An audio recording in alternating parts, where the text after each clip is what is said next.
Matius pasal 19 ayat 16 sampai 26. Ada seorang datang kepada Yesus dan berkata, "Guru, perbuatan baik apakah yang harus kuperbuat untuk memperoleh hidup yang kekal?"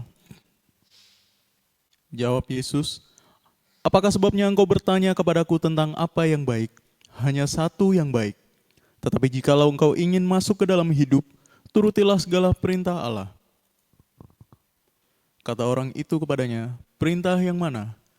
Kata Yesus, "Jangan membunuh, jangan berzina, jangan mencuri, jangan mengucapkan saksi dusta.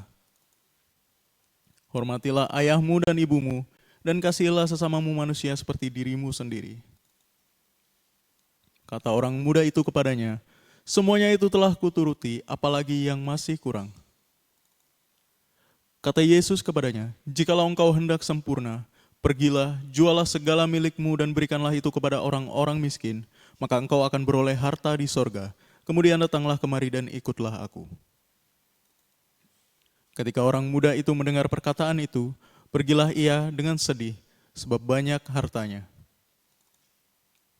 Yesus berkata kepada murid-muridnya, "Aku berkata kepadamu, sesungguhnya sukar sekali bagi seorang kaya untuk masuk ke dalam kerajaan surga. Sekali lagi aku berkata kepadamu, lebih mudah seekor unta masuk melalui lubang jarum daripada seorang kaya masuk ke dalam kerajaan Allah." Ketika murid-murid mendengar itu, sangat gemparlah mereka dan berkata, "Jika demikian, siapakah yang dapat diselamatkan?" Yesus memandang mereka dan berkata, "Bagi manusia hal ini tidak mungkin, tetapi bagi Allah segala sesuatu mungkin." Yohanes pasal 12 ayat 1 sampai 8. 6 hari sebelum Paskah, Yesus datang ke Betania, tempat tinggal Lazarus yang dibangkitkan Yesus dari antara orang mati. Di situ diadakan perjamuan untuk dia dan Marta melayani, sedang salah seorang yang turut makan dengan Yesus adalah Lazarus. Maka Maria mengambil setengah kati minyak narwastu murni yang mahal harganya, lalu meminyaki kaki Yesus dan menyekanya dengan rambutnya, dan bau minyak semerbak di seluruh rumah itu. Tetapi Yudas Iskariot, seorang dari murid-murid Yesus yang akan segera menyerahkan dia, berkata, "Mengapa minyak narwastu ini tidak dijual 300 dinar dan uangnya diberikan kepada orang-orang miskin?" Hal itu dikatakannya bukan karena ia memperhatikan nasib orang-orang miskin, melainkan karena ia adalah seorang pencuri. Ia sering mengambil uang yang disimpan dalam kas yang dipegangnya. Maka kata Yesus, "Biarkanlah dia melakukan hal ini mengingat hari penguburanku. Karena orang-orang miskin selalu ada pada kamu, tetapi aku tidak akan selalu ada pada kamu."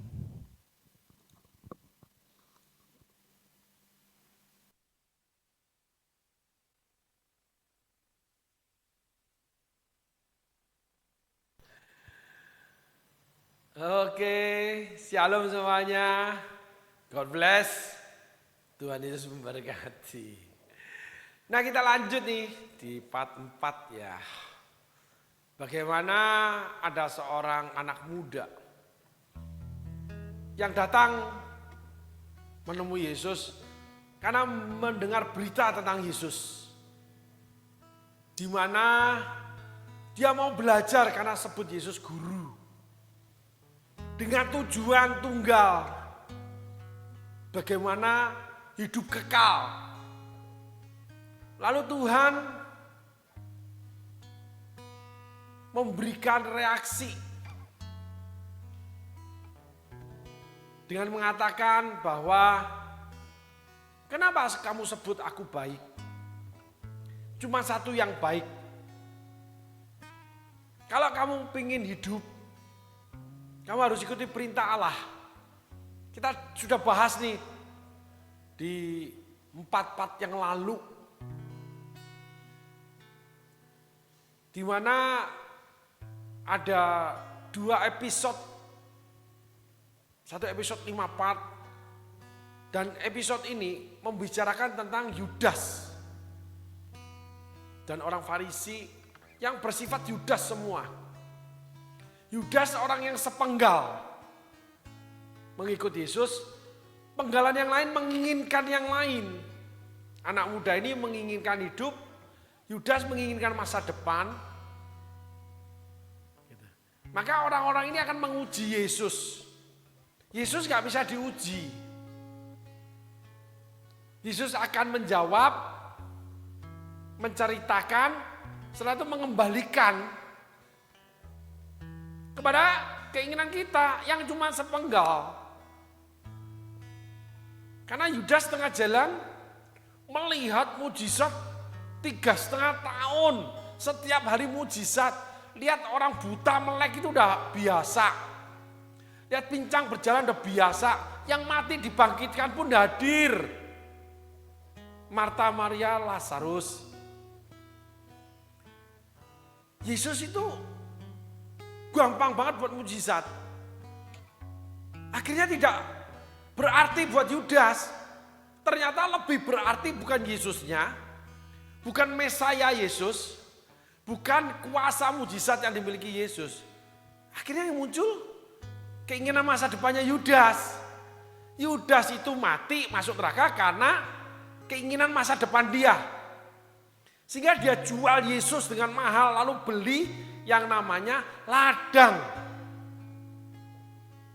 Yang akhirnya ladang itu yang menelan dia. Dan banyak sekali orang-orang anak-anak Tuhan yang seperti Yudas. Sepenggal. Karena penggalan yang lainnya punya Yudas. Anak muda ini ingin hidup kekal, sudah ada. Yesuslah kekekalan itu. Yudas ingin hidup melimpah, ada. Yesus gak pernah kekurangan kok. Bahkan dengan cara mujizat kok. Tapi keinginan itu yang melebihi daripada hal-hal yang kekal. Dan banyak orang seperti itu. Ketika udah berhasil meninggalkan Tuhan, meninggalkan pelayanan, meninggalkan gereja, meninggalkan pastor dan sebagainya. Saudaraku, yang saya khotbahkan firman Allah ya. Bukan tujuan saya itu berbicara tentang diri saya sendiri, tidak saudaraku. Semua gereja, semua pastor pasti mengalami hal seperti ini. Ditinggalkan orang-orang yang cuma sepenggal saja sama Tuhannya. Tapi mereka mendapatkannya dari pastornya atau dari gerejanya. Jadi ketika dipakai lalu tidak dipakai, bukannya merubah diri, tapi meninggalkan gereja.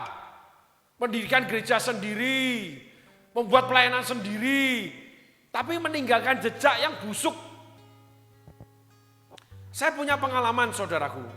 Saya pernah bergabung dengan sebuah gereja kecil di ujung kota yang orang-orang sederhana jemaatnya. Lalu kami melayani bersama benar-benar sehati, boom, diberkati Tuhan. 2 tahun mempunyai 5 gereja, 4 cabang. Dari gereja di ujung orang-orang sederhana, gereja yang murah, menjadi gereja yang di mall. KKR yang dihadiri 1.000 orang. Mengundang pembicara-pembicara, pembangunan tempat ibadah baru ratusan juta. Boom, jadi. Saudaraku. Tapi akhirnya saya harus mengundurkan diri. Karena terjadi satu dan lain hal di mana akhirnya saya merasa nggak pas lagi dengan diri saya. Tapi saya nggak memberontak. Saya menghadap pastor, saya bicara dengan pastor, ya gembala. Saya bilang saya mau mengundurkan diri, saya ingin fokus dengan pelayanan saya sendiri. Kan awalnya saya bergabung, saya sudah punya pelayanan. Oh ya nggak apa-apa. Oke kalau gitu besok ke rumah kita bicara. Oh enggak, kita ketemu di kantor, kita keluar. Saya juga akan keluar dari kantor, masuk dari kantor, keluar dari kantor Pak. Oh iya nggak apa-apa. Oke besok ketemu saya dengan istri saya ya, dan Ibu Gembala. Oh tidak, saya bertemu dengan Pak Gembala menerima saya tanpa Ibu, saya pun akan keluar. Menemui Pak Gembala dan keluar dengan restu Pak Gembala, bukan Ibu. Kalau Ibu saya pamit. Kan gitu. Oh ya besok kita ketemu jam 10, lalu bertemulah kami. Lalu saya berbicara, Pak 80% 2 tahun ini kita berhubungan karib banget. Lebih daripada saudara. Kita sama-sama menanggung pelayanan dengan sukacita. Banyak hal yang Tuhan kerjakan, banyak hal yang terjadi di antara kita yang baik. Betul-betul baik saudaraku. Tetapi akhir-akhir ini 20% hubungan kita tidak baik. Yuk Pak, kita lupakan yang 20% ini. Kita ingat yang 80% aja ya. Oh ya Pak, nggak apa-apa. Puji Tuhan. Oh ya Pak, sekarang Pak Gem doain saya. Saya didoakan, walaupun saya lebih senior. Dan saya juga yang mengajarkan beliau. Banyak hal, karena beliau gembala baru. Tapi memang saya di bawah dia, karena beliau sendiri yang mengajukan sebagai pendeta dan sebagainya. Dan sebagainya. Gitu saudaraku. Ya, dia sebagai gembala, saya sebagai staf pelayanan. Gitu saudaraku. Tapi saya full timer di luar. Akhirnya diberikan persembahan oleh Pak Gem. Yang nilainya enggak sebesar pelayanan saya sendiri. Bukan nilai, tapi ini cerita sebenarnya. Supaya saudaraku paham keadaan sebenarnya. Sejujurnya. Gitu saudaraku ya. Nah selesai beliau mendoakan saya, lalu beliau minta saya doakan. Karena memang saya seniornya. Saya doakan beliau saling memberkati. Setelah selesai dengan beliau, pelayanan saya boom naik. Naik pelayanan saya. Diberkati Tuhan. Gitu. Nah itu cara yang baik, bukan cara pemberontakan saudaraku. Itu yang saya alami. Sehingga sepenggal itu akhirnya diisi Tuhan dengan pelayanan saya sendiri. Gitu. Diisi dengan perbuatan yang baik, perbuatan pelayanan. Sampai akhirnya beberapa tahun kemudian saya juga ibadah di tempat itu terkadang. Juga diundang sama beliau. Untuk khotbah di tempat beliau.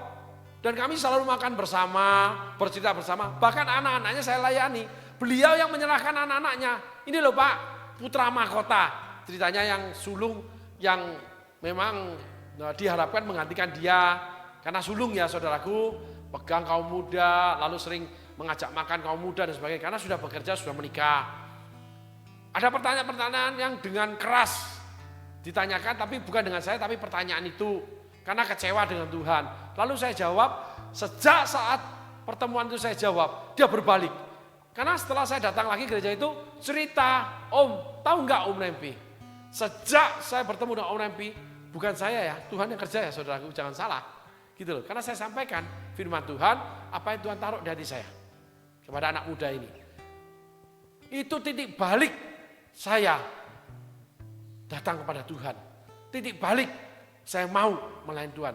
Titik balik saya percaya lagi dengan Tuhan dan hamba-hambanya. Ceritanya begitu, dia kecewa. Karena ada suatu masalah, dia minta tanda, ternyata keliru. Malah dia sendiri yang menderita, marah dia sama Tuhan. Imannya dia salah gitu loh saudaraku. Lalu saya ceritakan, kalau Tuhan bisa diatur oleh setiap anak-anaknya, ya gampang. Jadi kalau di desa petani A, itu minta jangan hujan karena dia tanam tanaman yang kalau kena hujan busuk, contoh cabai. Tapi di sebelahnya itu petani nanam yang namanya padi, butuh air. Kalau musim panas itu yang namanya cabai itu wah bagusnya luar biasa. Musim hujan busuk, buah-buahan itu akan mahal karena busuk. Petani tidak bisa nanam. Tapi padi ketika musim kemarau panjang itu akan puso atau kering. Bibit padi nggak bisa tumbuh, nggak berbulir kan beras. Puso, rugi, nggak bisa dipanen. Jadi yang tanam cabai minta hujan, yang tidak tanam yang tanam padi, yang tanam cabai minta Tuhan jangan didatangkan hujan, yang tanam padi minta Tuhan datangkan hujan. Jadi sepetak itu hujan, sepetak tidak. Jadi di dunia itu sesuai doa. Malah saya dengar ada orang yang membawa tim musik, menari-menari berdoa untuk Tuhan datangkan hujan. Dan sebagainya. Akhirnya orang-orang Kristen yang berdoa, para pendoa-pendoa Kristen ceritanya gitu ya. Itu jadi pawang hujan saudaraku. Alkitab enggak begitu. Lah Elia itu melihat awan sekepal. Dia mendapat bisikan Roh Kudus kalau akan hujan lebat. Dia beritahu Ahab. Setelah itu baru dia suruh bujangnya naik. Sampai 7 kali karena tidak ada awan sekepal. Bukan doa dapatkan hujan. Doa sampai hujan tidak. Bujangnya naik ke atas bukit. Lihat ada awan enggak. Begitu awan sekepal. Enggak lama kemudian hujan. bukan mendatangkan atau meniadakan hujan saudaraku Elia. Kecuali dia dengar suara Tuhan ngomong kepada Raja Ahab. Tidak akan ada hujan karena itu hukuman Tuhan. Kehendak Tuhan, bukan permintaan Elia, permintaan Raja Ahab, bukan permintaan manusia. Salah kaprah semua itu. Tuhan utus Elia untuk menghukum Raja Ahab dan bangsa Israel karena menyembah berhala dan sebagainya. Maka Tuhan tidak datangkan hujan 3,5 tahun. Dan Elia berkata, sampai aku ngomong baru hujan. Nah setelah itu Elia disuruh ke Sungai Kerit. Lalu ke Janda Sarfat dan sebagainya. Sampai Elia ngomong hujan, betul-betul hujan. Tapi bukan dari Elia, bukan dari doa Elia. Tuhan yang ngomong sama Elia, diutus ke Raja Ahab. Lah ini Tuhannya ketinggalan. Jadi anak Tuhan yang berdoa pasti Tuhan datangkan hujan. Lah Tuhan kan disuruh-suruh sama kita. Nah inilah standarisasi Alkitab. Kuasa yang diberikan tidak akan bekerja tanpa kehendak Tuhan. Nah anak muda ini Tuhan ngomong ikuti perintah Allah. Tapi awalnya dia masuk, dia punya tujuan. Sehingga kita tujuan tidak tercapai, dia motong, dia terpenggal, dia mundur. Nah itu banyak sekali terjadi. Ada yang mundur dengan cara yang kasar, ada cara halus. Ya udah saya kasih uang aja pada gereja. Pak Gembala maaf, saya tidak bisa aktif lagi karena pekerjaan saya sibuk banget, ramai banget. Saya harus menangani semuanya sehingga saya tidak bisa aktif lagi. Tetapi tetap saya berikan persembahan, bahkan persembahan itu jauh lebih besar. Ketika proyek ini berhasil, Pak Gembala tolong doakan ya. Lama kelar.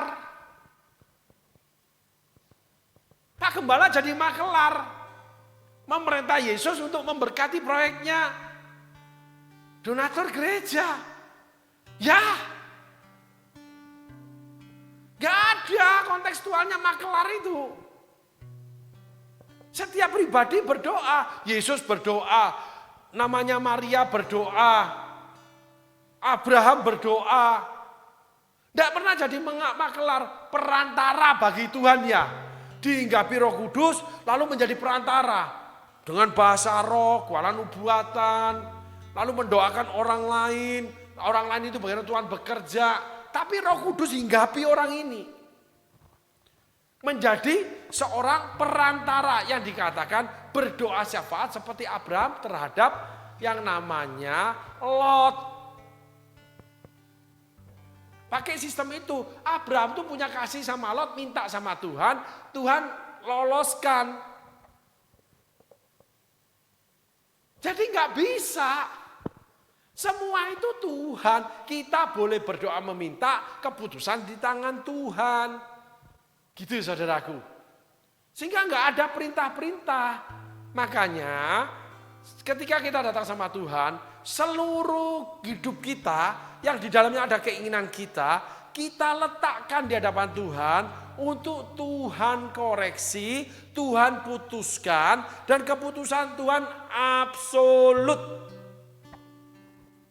Harus kita ikuti. Itu namanya perintah Allah seperti Yesus katakan. Kalau Yudas tetap diperintah dirinya sendiri. Anak muda ini diperintah dirinya sendiri. Yang membuat akhirnya sepenggalnya mati masuk neraka. Saul sepenggalnya mati masuk neraka. Musa sepenggalnya nggak dapat tanah perjanjian, mati masuk surga. Karena memang dia dihukum Tuhan nggak boleh masuk tanah perjanjian. Daud dalam akhir hidupnya sakit lalu mati. Karena dihukum Tuhan. Anaknya yang dikandung pertama oleh Batseba mati karena dihukum Tuhan. Tapi masuk surga karena tetap ikut atau kembali atau balik ke dalam jalan Tuhan. Tidak melakukan lagi dosa itu. Kalau Yudas tetap melakukannya. Yesus sudah peringatkan berkali-kali. Yang diawali dengan Yohanes ini. Orang miskin selalu ada padamu, tapi aku tidak akan ada padamu. Tidak selalu ada padamu. Itu sudah tanda. Maka perhatikan baik-baik apapun yang Tuhan sampaikan, apapun yang terjadi dalam hidup saudara. Karena itu menceritakan tentang saudara loh. Keberadaan saudara dan akhir hidup saudara. Ketika Nabi Samuel mengatakan itu, Saul masih nggak terima, dia paksa Nabi Samuel, akhirnya kerajaan itu dipecah sama Tuhan.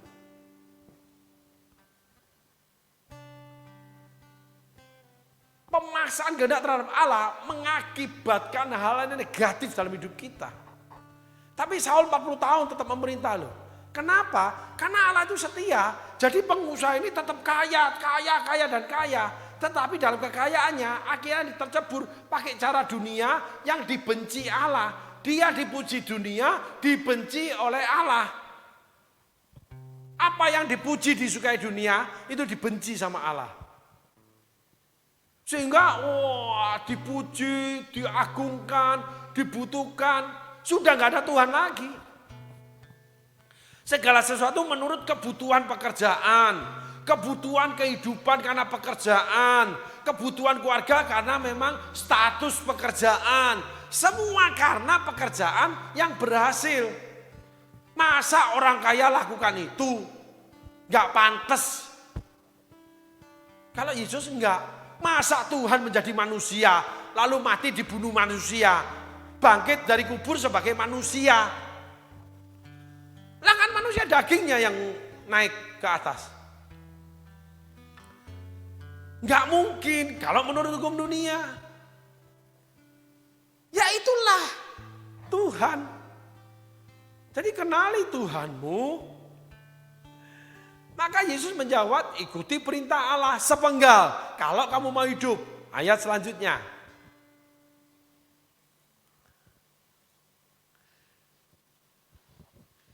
Hormatilah ayahmu dan ibumu dan kasihilah sesamamu manusia seperti dirimu sendiri.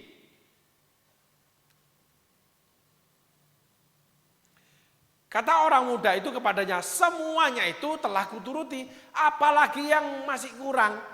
Yang pertama dikatakan ayat 19, ayat 18, kata orang itu kepadanya, perintah yang mana? Kata Yesus, jangan membunuh, jangan berzina, jangan mencuri, jangan mengucap saksi dusta. Ayat 19, hormatilah ayahmu dan ibumu, kasihlah sama manusia seperti dirimu sendiri. Apalagi bla bla bla bla bla. Terus anak muda ini mendengarkan loh. Karena jawabnya semua itu telah kuturuti. Apalagi masih kurang banyak. Yesus ngomong dia dengarkan. Saul itu semalam-malaman ngobrol sama Samuel. Dia mendengarkan yang Samuel ngomong. Sampai dia tertransfer urapan Nabi Samuel. Saul bernubuat ketika ketemu dengan para nabi. Maka Alkitab mencatat. Ada pertanyaan. Apakah Saul seorang nabi? Ada orang yang punya sesuatu yang tidak baik, yang negatif, yang salah, yang memang tidak berkenan sama Tuhan, tapi tetap terlihat rohani dan terlihat Tuhan itu bekerja loh. Karena Tuhan tidak bisa menyangkali dirinya. Dia tidak mau, tidak menjadikan firman-Nya. Barang siapa mendekat kepadaku tidak pernah aku buang. Cari aku beri, ketok pintu aku buka, dan sebagainya. Pasti genap, tinggal kita melakukan. Kalau bahasa saya, kita hidup itu, melangkah itu menginjak setiap tombol. Tombol itu kalau tombol hijau, yang nyala warna lampu hijau. Kalau kita injak tombol warna merah, yang nyala warna merah. Lampu merah, udah.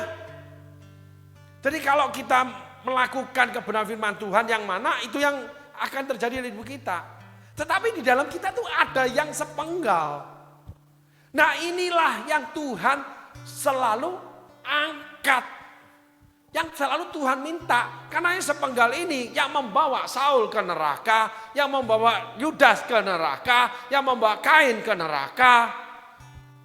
Yang membuat Yoab dipenggal. Yang membuat Daud sakit. Yang membuat Abraham anak cucunya selanjutnya cicitnya masuk jadi budak. Karena sepenggal ini kejahatan dalam hati, dosa yang terlihat itu masih mudah untuk diluruskan. Dosa di dalam hati sangat sulit. Hanya Roh Kudus yang tahu. Dosa iri hati, dengki, sombong, sok, dan sebagainya.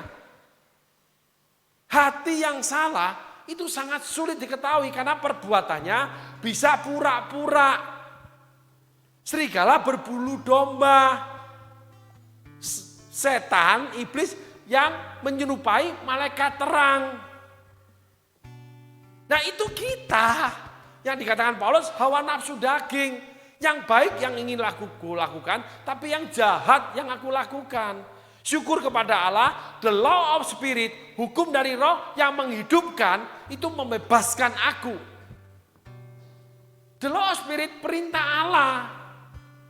Sehingga Alkitab itu sejajar, lurus, setara, segaris, itu bahasanya aja yang berbeda-beda. Sehingga kalau tidak ikut perintah Allah, ya kita gagal. Kenapa? Salah satunya keinginan kita itu menguasai kita. Tetapi kita melakukan hal-hal yang sesuai dengan rohani yang tercipta di masyarakat. Yang rohani ada di gereja, yang diajarkan pastor. Tapi di dalam batin kita ada tuntutan yang akan muncul pada saatnya ketika itu mendapatkan ujian dari Tuhan. Yaitu menghadapi kenyataan, ternyata begini, kecewa. Sehingga Yesus mengatakan, seperti unta masuk namanya lubang jarum, pintu bulat. Di mana unta itu bisa masuk kalau kakinya dilipat, kaki depannya, kepalanya baru keluar ke sana. Lebih susah tapinya. Kenapa? Merendahkan diri, mengakui kelemahan, lalu mengikuti arahan supaya bisa keluar daripada halangan, tantangan, rintangan yang ada. Tapi tetap unta, tidak berubah jadi kuda. Karena Yesus ngomong seperti unta masuk lubang jarum. Tapi kan tetap unta. Jadi tetap aja ada kelemahan kita. Dari kelemahan mula, kuasaku sempurna bekerja. Justru dari kelemahanlah kita bisa datang kepada Tuhan. Jadi yang kurang ini memang gak bisa digantikan. Kita harus serahkan kepada Tuhan. Gak bisa ditutupi, kita harus buka kepada Tuhan. Ngomong aja, menyerah aja, tapi sulitnya setengah mati. Kenapa? Itu sudah menguasai kita dari awal. Saya punya pengalaman banyak dengan orang-orang seperti ini. Pada awalnya baik, pada awalnya waduh orang ini luar biasa. Merendahkan diri, melayani. Saya mau datang apartemen dipel saudaraku. Sekarang buru-buru ketemu. Jawab aja cuma sepotong karena udah kaya. Dulu ketika Tuhan bernubuat kamu akan punya mobil Mercy. Hahaha, bapak ini bisa aja. Mana mungkin mau mobil aja dipinjemi bapak. Sekarang punya Mercy dia. Tapi susah sekali untuk bertemu. Sibuk, enggak bisa. Untuk pelayanan di rumah aja, yang enggak kemana-mana, tunggu bulan 7. Pekerjaan udah menelan dia. Loh, berarti bapak sakit hati? Tidak, ini kebenaran yang harus diberitakan, suka tidak suka. Karena itu kenyataannya seperti itu. Ada yang memberi dengan wah, luar sampai kaget-kaget sampai jangan ditolak-tolak itu tetap dikirimkan loh, ditransfer loh. Tapi begitu mengalami sedikit kesusahan di keuangan, diminta balik uangnya. Padahal kalau memberi membuat orang berdecak kagum. Kayak orang gak punya pusar kamu ya. Katanya suara Tuhan. Gak apa-apa. Dipaksa-paksa. Ada banyak saksi itu. Tetapi akhirnya mengalami sedikit kesulitan keuangan. Ya udah diminta balik. Itu yang dialami.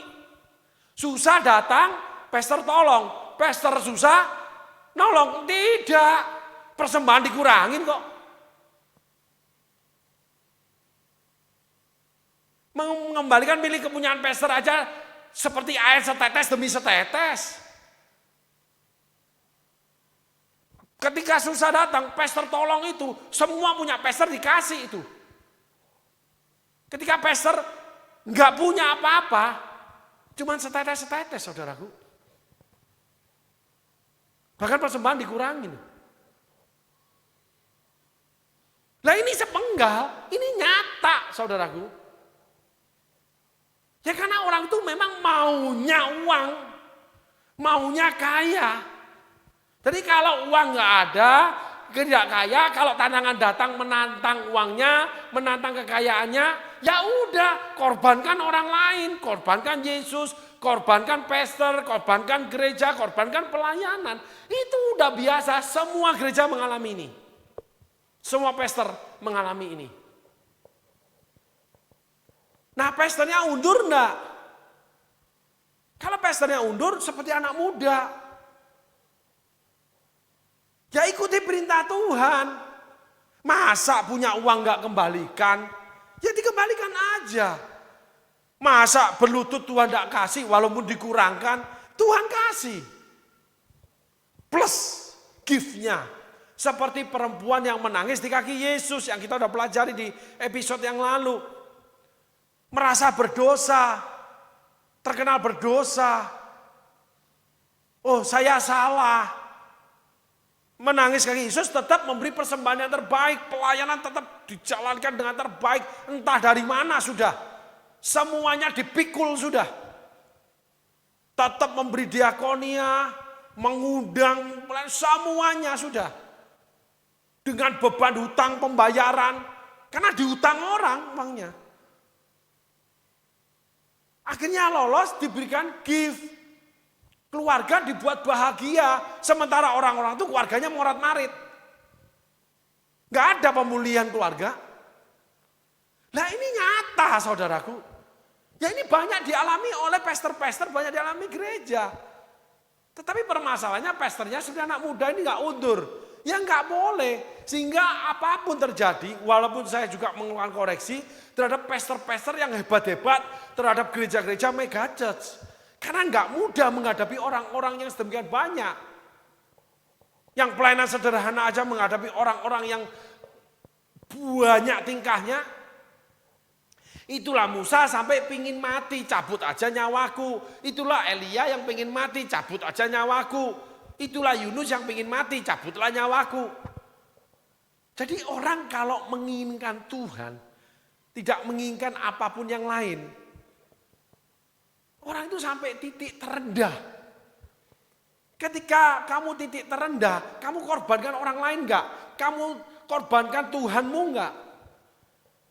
Plus titik tertinggi, kamu korbankan orang lain enggak? Kamu tinggalkan Tuhanmu enggak?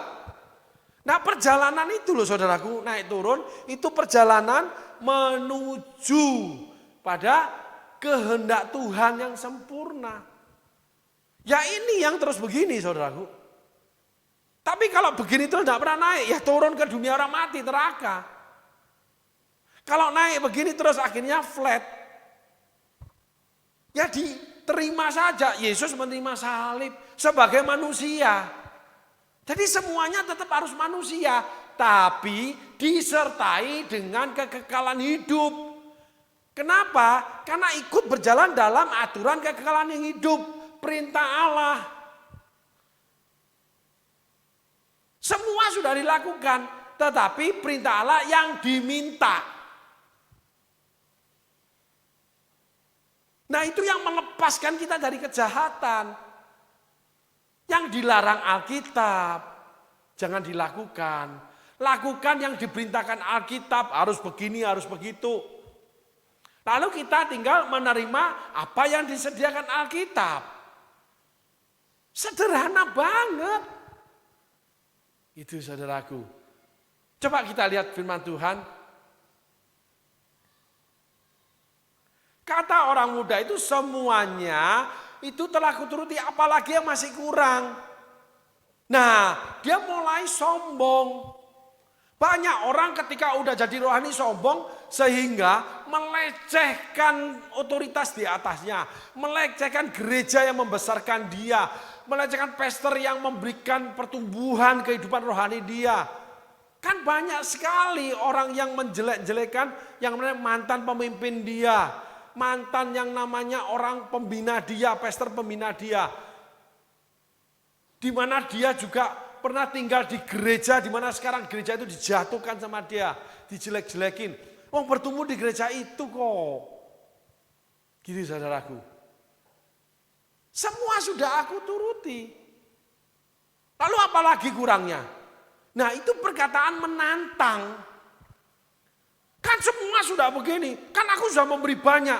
Tapi kamu memberi banyak, tapi ada perbuatanmu yang mencuri seperti Yudas. Yudas memberi kepada orang miskin.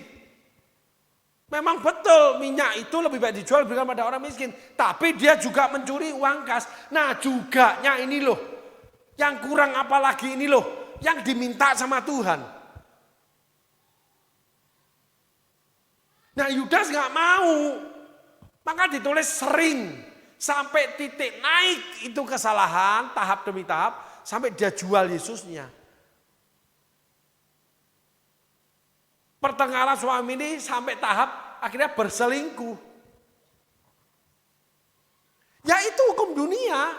Coba ke psikolog, ke penasihat pernikahan. Semua seperti itu. Perselingkuhan dari itu.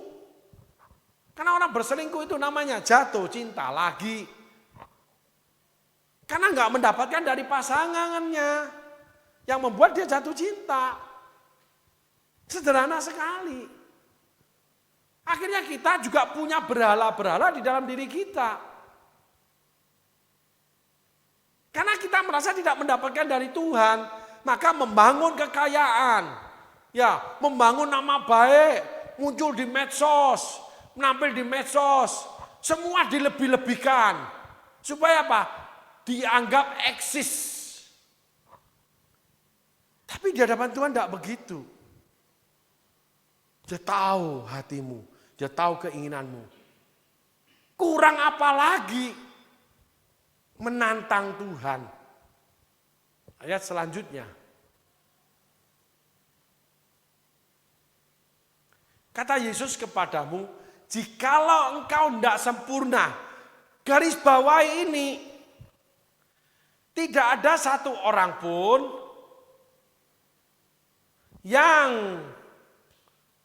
melakukan apapun walaupun itu kehendak Tuhan, itu yang sempurna di hadapan Tuhan. Karena Tuhan itu sempurna.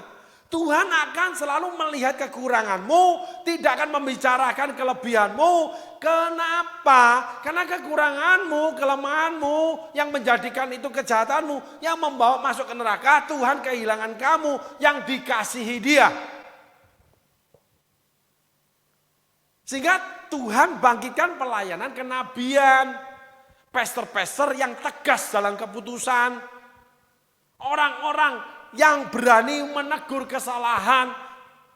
Karena tidak ingin kehilangan. Tidak ingin mendapatkan cuman uangmu. Karena kamu udah kaya. Tidak ingin menjilat pantatmu. Karena membicarakan kesalahan. Tuhan seperti itu. Tuhan tidak melihat kekayaan kita, keberhasilan kita. Dia lihat kekurangan kita. Karena ketika kita hidup dalam kekurangan, iblis sudah mengintip di depan pintu. Dosa mengintip depan pintu. Yang membuat akhirnya masuk neraka. Jadi kurang apa itu pasti Tuhan jawab. Pasti Tuhan lakukan. Dia giring opini kita memang. Giring kadang kita, kok gereja sekarang seperti ini? Kok pastor sekarang jadi begini? Itu cuma proses belajar. Tapi kamu ketika merespon yang begini, itu Tuhan tunjukkan keberadaanmu. Kasihan pastorku ini. Kasihan gerejaku ini. Kasihan lihat pastor dikelilingi orang-orang yang kalau aku lihat sih gak baik. Karena pastor lagi punya duit. Aduh, orang-orang ini berebut kedudukan pelayanan. Ya karena gereja ini sekarang memang sedang famous sih. Sedang berkembang pesat, dikenal orang. Tapi aku lihat orang-orang ini cuma nampil ya. Duh kasihan gereja ini, aku ingin berdoa. Aku ingin ngingetin pastorku. Aku ingin khotbah keras di gerejaku. Untuk menegur orang-orang yang gak baik ini. Supaya berbalik dari hal-hal yang diingini mereka, yang salah, yang keliru. Perbuatan-perbuatan yang tidak baik ini. Selalu punya hati ingin menyelamatkan. Tapi tidak mencerca karena tidak dipuaskan keinginannya. Semua orang menghormati saya. Para pastor-pastor yang saya kenal itu. Di mana saya berbicara dengan mereka. Saya undang mereka. Saya yang jamu mereka. Itu sangat baik sama saya. Tapi kenapa pastor tua satu ini? Kenapa perkataannya selalu pahit? Ahab ngomong itu. Jangan panggil Nabi Mika. Nabi Mika itu selalu mengatakan hal yang tidak baik untuk aku. Dia suka dengan Nabi Zedekia yang bernubuat hal yang bagus untuk dia. Ketika Yosafat minta, adakah Nabi Tuhan di sini? Setelah Nabi Zedekia itu bernubuat dengan kawan-kawannya yang ratusan nabi. Yosafat menangkap di rohnya, kepekaan rohnya karena bergaul dengan Tuhan. Ini nggak pas ini.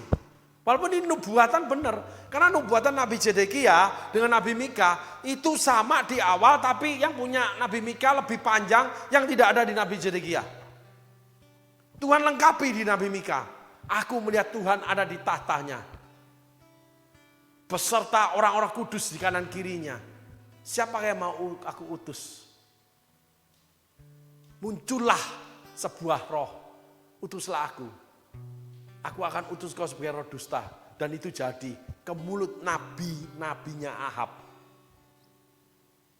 Dan Nabi Mika bernubuat matinya Raja Zedekia termasuk matinya Raja Ahab dan Isabel, Nabi Elia, Nabi Mika, dan beberapa nabi lagi. Dikepung dengan semua perkataan yang keras. Gak bertobat tuh Raja Ahab. Karena keinginannya gak bisa ditentang. Sebagai contoh dia ingini kebun anggur Nabot. Yang itu adalah waris ilahi dari keturunannya dia. Dipaksa sehingga dibunuhlah Nabot oleh Isabel. Keluarga ini jahat, tidak bisa dicegah keinginannya. Jadi pastor jangan sampai tidak bisa dicegah keinginanmu. Menginginkan sesuatu. Yang untuk kamu bukan untuk Tuhan. Demikianlah juga anak-anak Tuhan.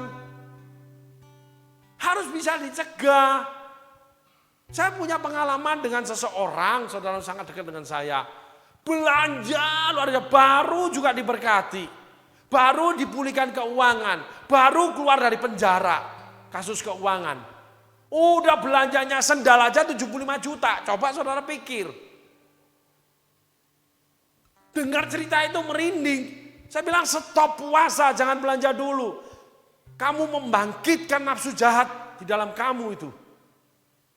Gelojoh kamu. Kamu menjadi orang yang betul-betul tidak baik nanti. Ternyata benar tidak baik saudaraku.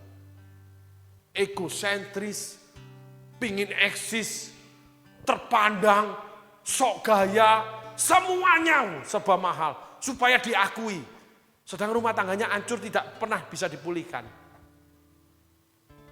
Uang nomor satu, pekerjaan nomor satu. Tuhan udah gak tahu nomor berapa sudah. Nah orang-orang ini yang sepenggal ini loh, yang Tuhan ingin selamatkan. Kenapa? Ada kelemahan. Karena semua merasa udah dilakukan lalu nantangin. Nah itulah sumber pemberontakan terhadap sebuah kerohanian. Baik itu pelayanan dari sebuah gereja, baik pelayanan dari seorang hamba Tuhan. Karena orang itu merasa berhasil, sudah bisa, sudah melakukan, sudah ini itu, sudah merasa berjasa, sudah pernah memberi yang terbanyak, sudah melakukan terbaik dan sebagainya. Sehingga itu cukup sudah. Nah sekarang, bagianku, keinginanku, kehidupan kekal. Nah, Yesus bilang tidak. Itu masih sepenggal. Cuman hidup loh. Kekekalan ada lagi. Kamu sudah lakukan ini, sudah. Nah ini sudah titiknya. Ini deh pusatnya. Ini finishnya. Jualah seluruh harta milikmu, bagi kepada orang miskin. Lalu kamu ikut aku. Lah, cari hidup kekal ikut kamu. Oh enggak. Udah kaya, ikut pastor ini. Ya enggak lah. Pastornya malu-maluin. Norak, kelihatan kere. Karena kumpulanku kan bos-bos. Gak usah terlalu banyak omong sama pastor. Dulu nangis-nangis sama pastor, peluk-peluk pastor. Ngepel rumahnya pastor, apalagi. Pastor belum datang dijemput. Antar jemput. Karena memang selalu ditolong pastor ketika susah. Tapi kalau udah kaya, oh gak bisa. Cukup gua kirimin duit kelar. Lu jangan pernah ada di hidup gua. Punya rumah mewah, diberikan tempat untuk Tuhan, gak ada. Ruangan kosong diberikan untuk Tuhan, gak ada. Padahal janji loh. Nanti lantai yang ini saya berikan untuk Tuhan sebagai tempat ibadah. Gak ada loh. Karena dia maunya sepenggal. Dia dan dia. Keinginan saya. Itu yang membawa pada kematian rohani. Sampai pada kematian kekal. Jadi bukan kehidupan kekal. Ketika Tuhan minta itu. Sesungguhnya ketika engkau gak serahkan, engkau akan masuk perjalanan kematian kekal. Itulah Saul. Pembantah-pembantah Allah. Itulah Kain. Itulah Biliam. Banyak tokoh Alkitab. Karena menjadi pembantah Alkitab. Itu sangat disayangkan orang-orang yang sepenggal.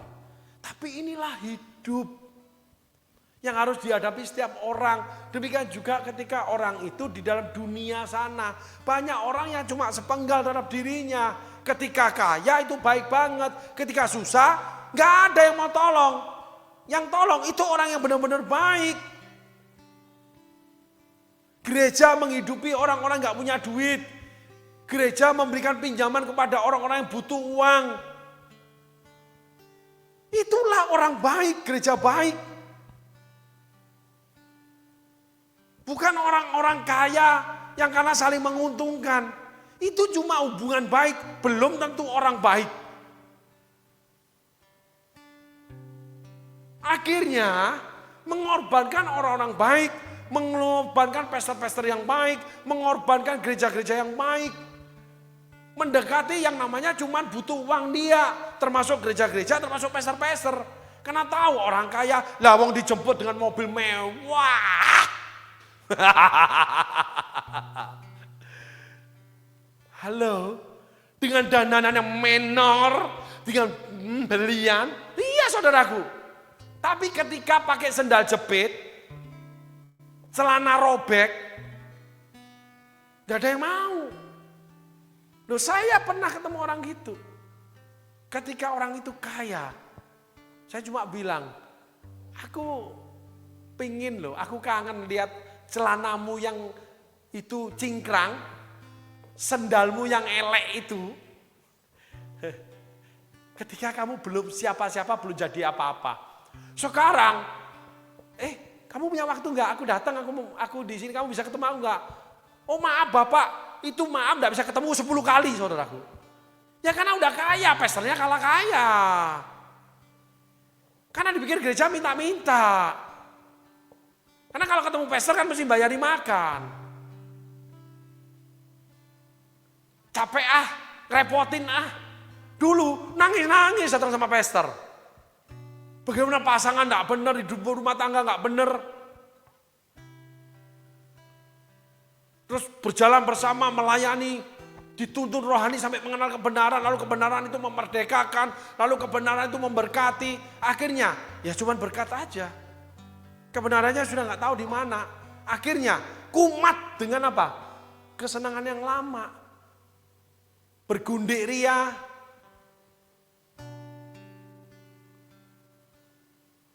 Banyak yang terhilang dengan cara itu. Setan yang menyerupai malaikat. Serigala yang berbulu domba ngumpul semua di sana. Kenapa? Karena enggak mau ikut jalan Tuhan. Karena enggak ikut perintah Tuhan. Karena yang diminta enggak mau. Jual harta milikmu. Kan memang harta kekayaan itu bukan dari Tuhan. Orang ini kan melakukan Taurat Tuhan. Dia cuma memberikan persepuluhan. Dan dia kaya. Di kisah yang lain pemimpin. Berarti anak muda itu pemimpin yang kaya. Maka Yesus katakan orang kaya susah masuk dalam kerajaan Allah. Susah. Kalau saya bahasakan kaya hati. Hati yang merasa kaya. Itu saja. Karena Alkitab mencatat berbahagialah orang yang miskin di hadapan Allah. Dialah empunya kerajaan surga. Miskin di hadapan Allah. Kalau miskin di hadapan Allah selalu Tuhan tolong. Kamu tolong orang lain. Tuhan aku tolong orang lain. Senada, seirama dan selaras dengan Allah. Di dalam kebenaran firman-Nya. Ya ini yang hilang. Orang-orang yang cuma sepenggal maunya sama Yesus. Sama dengan anak muda ini yang cuma mau hidup kekal. Tapi nggak mau jalan Tuhan. Cuma sampai yang namanya hukum-hukum aja. Ya udah semua sudah aku lakukan. Kurang apa lagi? Dan ketika Tuhan nyatakan kekurangannya, dia nggak mau. Dan itu banyak orang yang undur dari gereja, undur dari pelayanan, undur dari ibadah karena merasa kaya, tetap kaya, mempertahankan kekayaannya, ingin kaya dan sebagainya. Jadi kepentingan Tuhan merugikan kekayaan dia. Kekayaan karena dipandang kaya, punya perusahaan, punya waktu yang harus meninggalkan perusahaan. Menyediakan waktu dengan meninggalkan pekerjaan. Meninggalkan namanya pertemuan dengan orang-orang penting dalam pekerjaan. Mengurus pekerjaan. Karena menyediakan waktu buat Tuhan. Tidaklah. Apalagi cuma omon-omon sama hamba Tuhan. Gak bisa. Bukan karena uang. Memang gak ada waktu. Loh dulu kok Bapak di mana? Gini, saya nyusul ya, geruduk datang. Ngajak sampai pagi. Kadang diusir sama Pak Pendeta. Maaf ya saya mau tidur. Kita lanjut lagi ya. Nanti ya. Kecapean. Nah itu terjadi saudaraku. Karena hamba Tuhan dibutuhkan pertolongan Tuhannya. Sepenggal itu setelah selesai ya dibuang. Nah ini memang problemnya. Ini seni kehidupan, irama kehidupan seorang hamba Tuhan. Seni kehidupan, irama kehidupan sebuah gereja. Karena banyak orang berkumpul di dalamnya. Seninya teokrasi. Seninya hidup dalam pemerintahan kerajaan Yesus. Di dalam struktural spektrum pemerintahnya, teokrasinya Tuhan. Itu ini. Semuanya cuma dibenarkan, tapi tidak semuanya benar. Semua yang dilakukan seturut firman itu benar, tetapi masih ada ketidakbenaran yang masih ada tertinggal. Bisa di dalam hatimu, atau kamu mau mestinya memberinya, melakukannya dan sebagainya, masih kurang di hadapan Tuhan. Tapi kamu platform dengan cukup sekian, itu sangat menyedihkan. Sehingga akhirnya kerajaan Allah di bumi ini, gereja dan para pastor yang dipercaya Tuhan mengelola kerajaan Allah di bumi ini, kayak di platform di garis sekian. Direndahkan banget dengan orang-orang seperti ini. Tapi para pastor, gereja-gereja tidak boleh membalas, harus dengan kasih. Itu sulitnya. Namun hati-hati, Tuhan sendiri yang akan membalasnya. Kita tidak boleh menghakimi, tapi Tuhan jadi hakim kita. Jadi saudara harus pilih. Sebelum mengikut Tuhan atau telah mengikut Tuhan. Sebelum pelayanan atau sudah melayani. Sebelum mengambil bagian Tuhan atau sudah ambil bagian Tuhan. Karena ada penggalan yang lain yang Tuhan minta. Dan jangan pernah menantangnya. Ketika dia katakan, kau akan susah memberikannya. Artinya kamu tidak boleh sok. Kamu cuma harus ngomong, kau tahu hatiku Tuhan. Selidiki hatiku Tuhan. Selidiki aku, lihat hatiku. Kau tahu hatiku Tuhan, kau tahu rinduku Tuhan, kau tahu harapku. Supaya nanti Tuhan itu mengarahkan kita menerima di akhir. Musa meninggalkan keluarga, menerima di perjalanannya. Sifora dikirim oleh Yitro. Musa menerima akhir yang gak enak, gak boleh masuk tanah perjanjian. Gak masalah buat Musa. Yosua menerima seperti orang lain walaupun memimpin peperangan 40 tahun. Kaleb itu bahwa dia diberikan gunung. Gak masalah kok. Daud itu keturunannya dibuat lebih hebat dari Daud. Orang yang paling kaya di bumi tidak pernah ada dan tidak akan pernah ada. Salomo. Tuhan yang buat. Akhir. Saul kalah mencari Tuhan. Mati masuk neraka. Tuhan yang buat akhir itu. Karena neraka Tuhan yang buat. Dia cari Nabi Samuel melalui pemanggil arwah. Walaupun dia tidak penyembah berhala. Inilah uniknya, inilah kekayaan, inilah namanya lukisan rajutnya Tuhan dalam kehidupan di bumi ini. Ya saudara mau pilih yang mana? Saudara tidak bisa pilih sepenggal. Semuanya harus saudara terima. Walaupun saudara sudah melakukannya, yang gak enak juga harus diterima. Abraham enak, Ishak enak, Yakub enak. Setelahnya budak sudah. Abraham masuk surga. Yakub masuk surga, Ishak masuk surga, kelar sudah. Akhirnya punya Tuhan. Jadi dari awal sampai akhir itu karya Tuhan. Akhirnya kita tinggalkan buat yang selanjutnya di mana Tuhan kan berkarya lagi. Yaitu keturunan kita, orang-orang yang menggantikan kita, anak-anak kita, lalu pengganti-pengganti peran kita di bumi. Baik di perusahaan, baik di pelayanan, baik di gereja. Semuanya tuh ada, anak, cucu, mantu. Lalu gembala pengganti. Lalu ada gerakan baru menggantikan nabi-nabi yang udah tua. Elia, Elisa. Jadi semuanya itu tidak ada artinya ketika kau sudah sampai di garis akhir pertandingan seperti Paulus. Aku sudah mencapai garis akhir dari pertandingan iman. Aku menyelesaikannya dengan baik dan benar.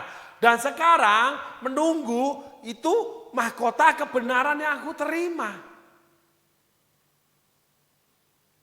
Petrus mengatakan sebentar lagi aku akan keluar dari kemah tubuh ini untuk bersama Tuhanku. Jadi akhirnya semua menuju Tuhan Yesus atau menuju neraka. Dipilihnya sekarang, kamu tidak bisa sepenggal. Sepenggal itu nggak ada jalannya, kamu jalan sendiri itu masuk neraka. Pasti. Karena orang yang masuk neraka, yang tercatat di Alkitab, semua yang jalan sendiri. Tidak ikut perintah Tuhan. Yang pertama ikut perintah Tuhan. Yang kedua, apa yang diminta Tuhan. Sehingga kita akhirnya menerima yang sepenggal itu. Sampai akhir hidup kita. Walaupun akhirnya ada yang tidak baik, ada yang baik. Yosua biasa-biasa, Kaleb dapat gunung. Musa kehilangan tanah perjanjian, Yosua terima tanah perjanjian, Kaleb terima tanah perjanjian. Elia diangkat, Elisa dikubur, Elia 6 kali mujizat, Elisa 12 kali.